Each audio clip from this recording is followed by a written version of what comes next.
What if a small, landlocked African nation, tired of decades of unfair treatment, suddenly joined forces with one of the most isolated regimes on Earth? This unexpected alliance could trigger a political shockwave across an already fragile region. At the center of it all stands the bold and unapologetic leader of Burkina Faso, Ibrahim Traore, who has just reignited diplomatic ties with North Korea. While much of the world keeps its distance from Pyongyang, Traore's move signals a daring shift in global politics, and it's leaving Western powers deeply uneasy.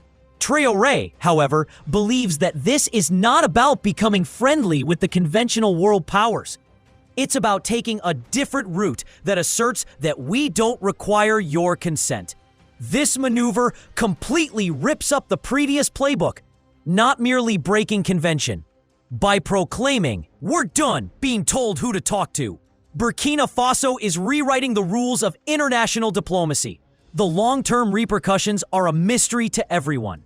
Will it offer training, new weaponry, military agreements, or perhaps simply a stronger voice in a world that tends to overlook Africa unless it involves wealth or oil?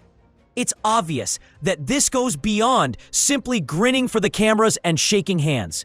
The goal is to create a new form of impact. This is a unique opportunity for North Korea to enter African politics, where it has hardly ever had an influence. And this might be the loudest statement Burkina Faso has ever heard. We don't care if the West approves of the pals we choose. We have a question for you before we go any farther. Do you agree that North Korea and Russia are sending troops to back Traoré in his fight against the West? Please share your opinions in the space provided for comments below. It was more than simply friendship when Burkina Faso and North Korea clasped hands. It was a lifeline for both countries. This action is a wise retaliation by North Korea against the pressure it has been receiving from Western nations. Consider it this way. Although everyone has been working to keep North Korea out, this has only created a new opportunity in Africa. This goes beyond simply providing Burkina Faso with technology or weaponry. The goal is to forge a closer bond with North Korea and demonstrate that it is not as isolated as the outside world believes. Pyongyang gains a significant victory on the international scene by demonstrating that it still has nations ready to support it. The intriguing portion is about to begin. Despite its lack of wealth, North Korea possesses something potent. The industry is military. North Korea has been creating everything from missile systems to small guns, training cyber armies, and constructing weaponry behind closed borders. Sanctions have undoubtedly harmed its economy. However, they have managed to keep the assembly lines running for weaponry. Burkina Faso is in dire need of weapons due to the growing dangers posed by insurgents. And you know what? The tools that North Korea is seeking are exactly what they have. So all of a sudden, this new friendship becomes a commerce agreement. North Korea receives something far more valuable, while Burkina Faso receives the equipment, money, and power. That funding could be used directly for North Korea's military projects, including possibly its nuclear ones. This is when it becomes even more audacious. North Korea deftly evades UN sanctions by supplying weapons to nations like Burkina Faso. When your partners are likewise fed up with being pushed around, there's no reason to follow the rules. Burkina Faso is the perfect client because of its demand for weaponry, and it's a huge opportunity for North Korea. Increased visibility, increased revenue, and a new location where it counts. Other countries in Asia or Africa that feel neglected or chastised by Western powers may even be able to take advantage of this. The unexpected alliance between Burkina Faso and North Korea goes beyond a simple handshake. They have been playing this larger game for years. You see, North Korea is aware that it cannot directly compete with major powers like the US or Europe. As a result, it goes where others have failed rather than where the attention is. That's where the Sahel region comes in, a region of Africa that is always in turmoil. extremists, rebels, and unfulfilled promises. Although nations like the US and France have attempted to improve the situation, the residents are fed up with waiting. Therefore, it feels different when North Korea arrives to provide assistance without giving lectures. Burkina Faso is not the only issue for Pyongyang. This is an opportunity to enter a resource-rich area covertly via key routes. It's about raising a flag where others have failed, not just about supporting Traoré. North Korea is subtly stating, "We're here and we're listening," while Western countries lose faith in them. This is where it becomes even more strategic, though. North Korea is conducting live tests in addition to dispensing advice and weaponry. The battle in Burkina Faso turns into an actual laboratory. North Korea is able to observe its cyber tools, rockets, and surveillance systems in operation on real battlefields rather than testing new technology behind closed doors. Two underdogs training together is analogous to that. One requires data, while the other requires tools. Both of them triumph. Additionally, if all goes well, North Korea may use this as a pitch to other African nations who are similarly tired of Western meddling.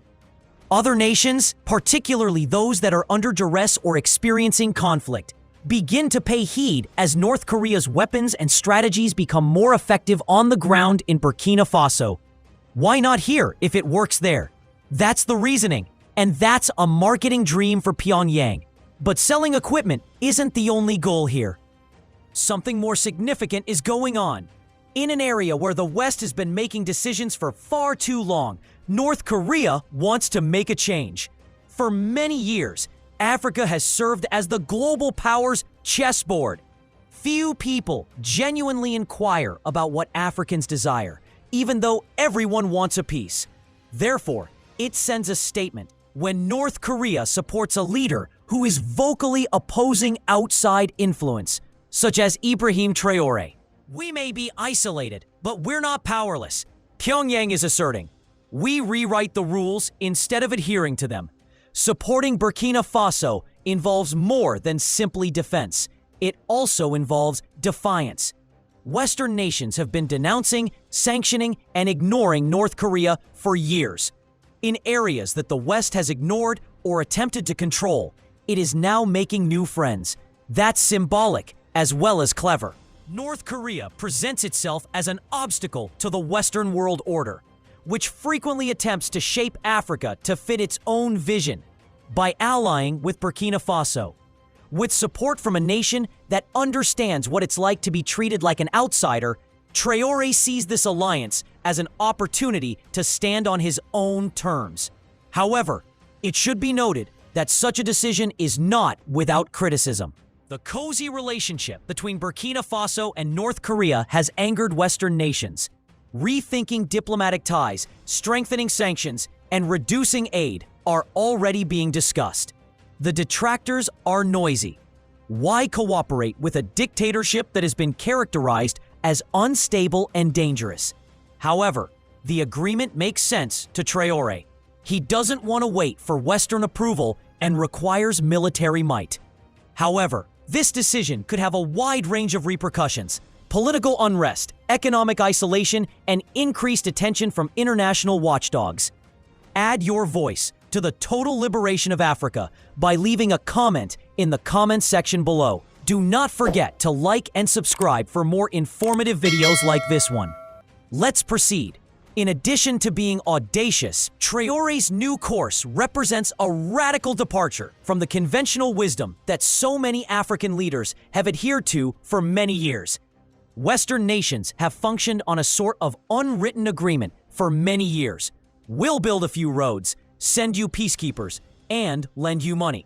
However, you continue to use our system in exchange. When we speak, you pay attention. At the UN, you cast your votes as you like.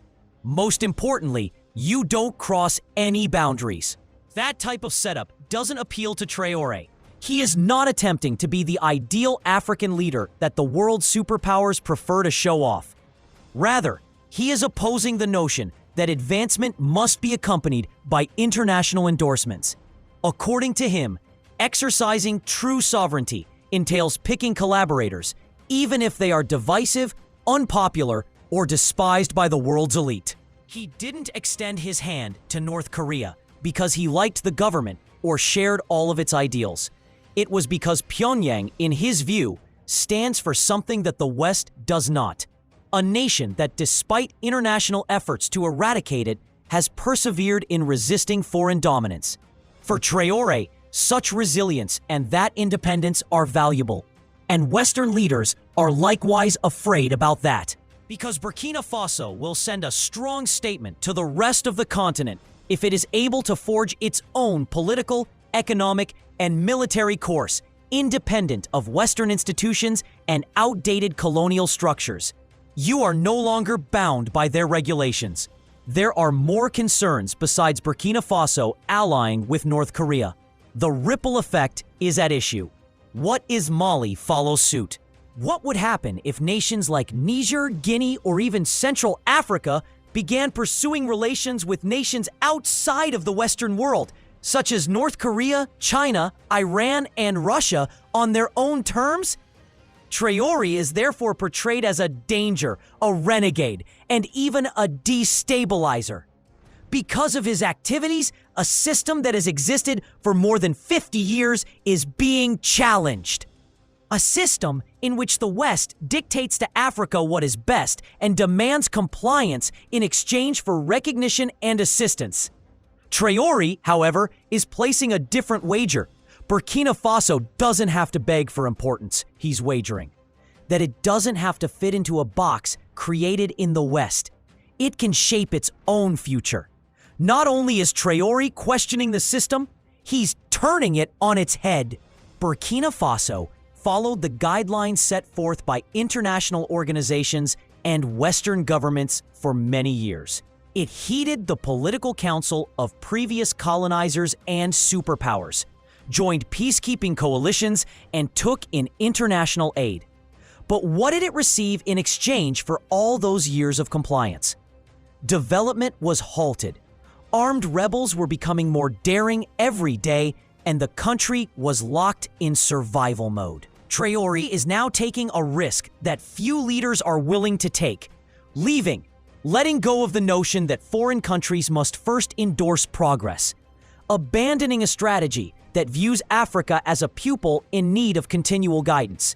He has a reason for working with North Korea. Furthermore, it's not desperate at all.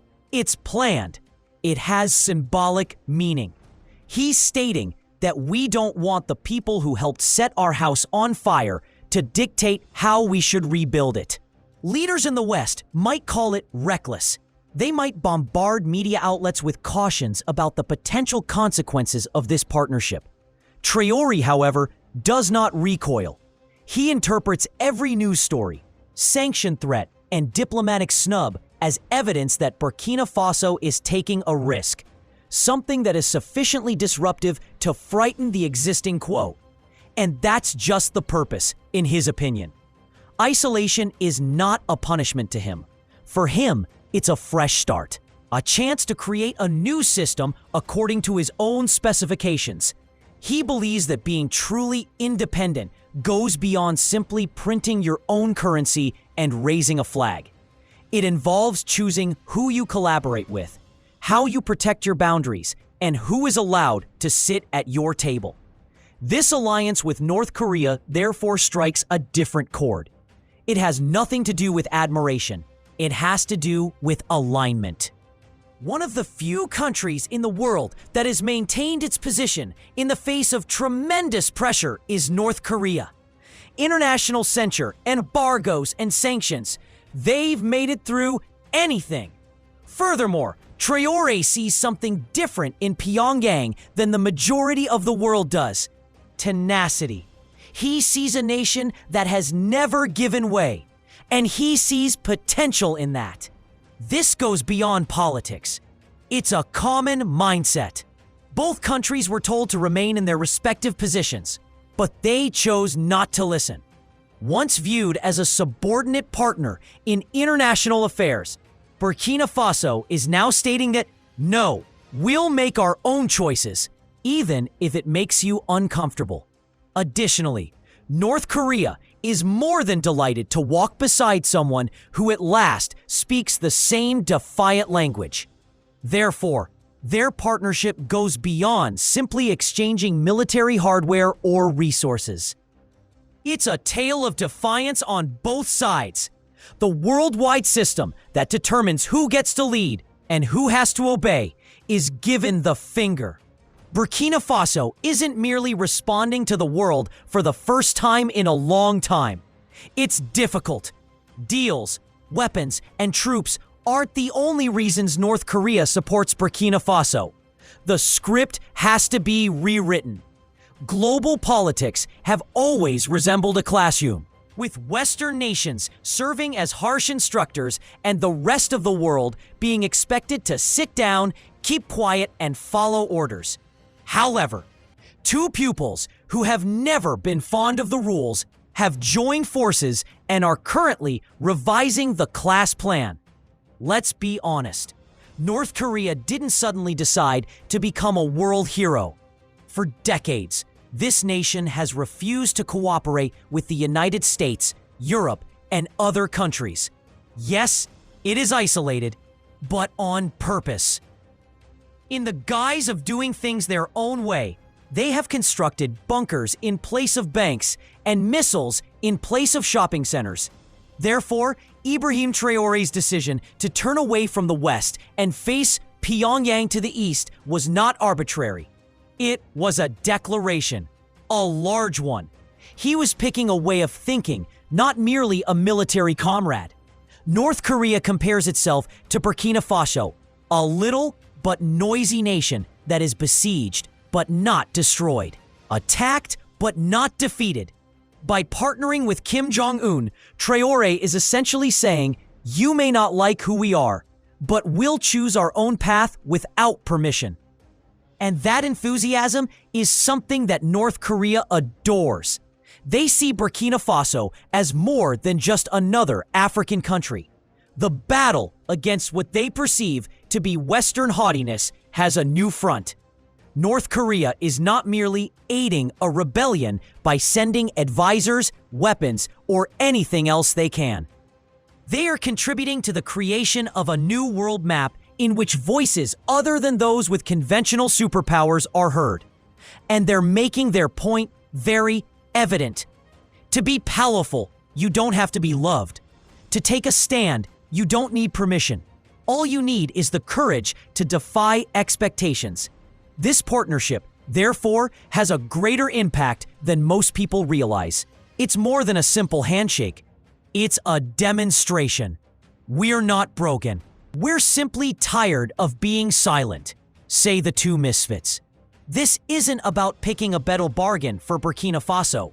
Choosing dignity is the key. Traoré is against conditional giveaways.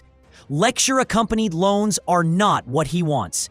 Power on his terms is what he wants, and North Korea makes that kind of offer despite all of its shortcomings and anxieties. Just solidarity, no preaching, no strings attached. Traoré doesn't flinch when a Western leader accuses him of being risky because of this. He views the taunts as honorifics. Perhaps, just possibly, he is doing something right if the same nations that have failed to bring Burkina Faso peace, development, and justice are upset. Furthermore, this action is not limited to Burkina Faso. For any African country that has ever felt taken advantage of, disregarded, or neglected, Traoré is sending a message. You can say no, he says. You are free to make your own decisions. Furthermore, you are not need to wait for authorization. Burkina Faso used to be thought of as just another tiny West African nation, landlocked, struggling, and frequently disregarded by the global community. However, that tale has evolved. Quick! Today, Burkina Faso is making headlines throughout the world because to Captain Ibrahim Traore's astute and courageous leadership, and not because it's requesting assistance. However, because it stands alone. Africa has been given the same political playbook for decades, but this one is different. A new chapter has begun, and at its core, one of the most improbable coalitions the world has ever witnessed: North Korea and Burkina Faso. Doesn't it sound odd? But consider it. The same dynamics have driven these two countries to the brink: external pressure, external meddling, and a lengthy history of directives. They have now discovered a common ground in purpose, not in geography. North Korea now has the kind of ally it has always desired in Burkina Faso: bold, uncompromising, and unrepentantly committed to creating its own destiny without pleading with the established world powers for permission. Burkina Faso, Traoré's homeland, is no longer in need of rescue. It's assuming command of the story. As a result, it has come to represent what happens when a country abandons its reliance on outdated systems and begins developing new ones. And this cooperation is extremely valuable to North Korea. It provides them with a strong African ally, a youthful, resource-rich continent that is ready for transformation. More significantly, it aids in the dissemination of a common message by both nations: we won't be ruled. Collectively, they are demonstrating that resistance is not just feasible, it spreads easily. Photo sessions and elegant handshakes aren't the foundation of their connection. It stems from a profound comprehension of the experience of being bullied on a global scale. What punishment for breaking the rules looks like. What it means to continue despite being misinterpreted. Now ask yourself this: has the West ever genuinely had Africa's best interests in mind, despite all of its assistance and power? Or has it simply played the long game of domination by disguising it as democracy, diplomacy, and development? The true question is that, and we'd want to know what you think. Is Burkina Faso making a wise move here? Is it risky? Or is this just the kind of daring move Africa needs to make to cease being viewed as a project and begin to be recognized as a power? Let's discuss it. Tell us what you think in the comments section below.